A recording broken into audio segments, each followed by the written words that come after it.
पेट में दर्द के कारण इमरजेंसी सर्जरी का सबसे कॉमन कॉज अपेंडिसाइटिस है।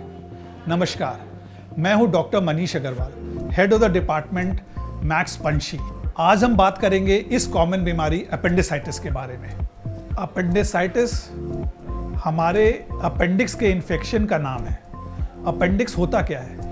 हमारे इंटेस्टाइन में लार्ज और स्मॉल इंटेस्टाइन का जो जंक्शन है, वहाँ पर एक ब्लाइंडली एंडिंग एक स्ट्रक्चर हमारी छोटी फिंगर जैसा होता है, जिसको हम अपेंडिक्स बोलते हैं। अगर इस ऑर्गन में इन्फेक्शन हो जाए तो उसके कारण पेट में जोर से दर्द होता है और इस बीमारी को हम अपेंडिसाइटिस बोलते हैं। ये होता क्यों है? इंटेस्टाइन का कोई भी इन्फेक्शन हमारे इस ऑर्गन को भी इन्वॉल्व कर सकता है। दूसरा एक कॉमन कारण है कि इसके ओपनिंग में अगर कोई स्टूल या लैटिन इम्पैक्ट हो जाए तो उस कारण से भी ये कॉमनली इन्फेक्शन हो सकता है।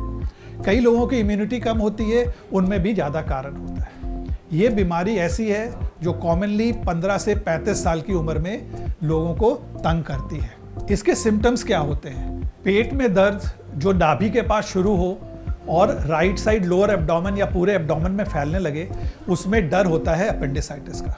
अगर ये पेन परसिस्ट कर रहा है 3 से 4 घंटे के लिए तो आपको अपने डॉक्टर के पास जाना चाहिए। सर्जन जब आपको देखता है, इसके डायग्नोसिस बनाने के लिए सबसे पहले आपकी हिस्ट्री पर रिलाय करता है। हिस्ट्री में जो मैंने आपको सिम्टम्स बताए वो आप बताते हैं। दूसरी कॉमन हिस्ट्री होती है कई बार पेन के बाद उल्टी होना, भूख का मर जाना। ऐसी अगर हिस्ट्री है तो फिर वो आपका नेक्स्ट इन्वेस्टिगेशन करता है, वो होता है अल्ट्रासाउंड। अल्ट्रासाउंड में नॉर्मली ये बीमारी पकड़ी जाती है, पर अगर कई बार अल्ट्रासाउंड में ना पकड़ी जाए और डॉक्टर को शक हो कि आपको अपेंडिसाइटिस है तो वो इसके लिए सिंपल सा एक सीटी स्कैन भी करवाते हैं। एक बार अपेंडिसाइटिस का डायग्नोसिस बन जाए तो ट्रीटमेंट इन हाउस हॉस्पिटल में होता है। घर पे इसका ट्रीटमेंट करना बहुत खतरनाक है। हॉस्पिटल में एडमिट करते हैं पेशेंट को, उनकी IV fluids, IV antibiotic start की जाती हैं। Depending on the patient's general condition, उसकी उम्र, उसकी और बीमारियों के हिसाब से डिसाइड होता है इसके लिए सबसे अच्छी एंटीबायोटिक्स क्या है। इसके साथ साथ उसकी ऑपरेशन की तैयारियां शुरू होती हैं, जिसमें उसके ब्लड टेस्ट करवाए जाते हैं, उसका ईसीजी, एक्सरे करवाया जाता है और एनेस्थेटिस्ट पेशेंट को देख के एनेस्थीसिया की सेफ्टी के लिए एग्जामिन करता है।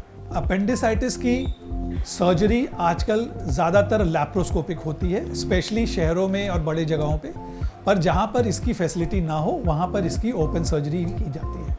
लैप्रोस्कोपिक अपेंडिसेक्टमी मतलब कि अपेंडिक्स की सर्जरी आजकल नई टेक्नोलॉजी के कारण बड़ी आसान हो गई। इसमें छोटे छोटे 1 और आधे सेंटीमीटर के 3 कट पेट में लगते हैं सिर्फ, और उसी के थ्रू हम अपेंडिक्स को डायसेक्ट कर लेते हैं इंटेस्टाइन से और पेट से आराम से बाहर निकाल लेते हैं। सर्जरी में आधे घंटे से 1 घंटे नॉर्मली लगता है और मोस्ट ऑफ द केसेस में अगर समय पे सर्जरी कर दी जाए तो 1 से 2 दिन में पेशेंट घर भी चला जाता है।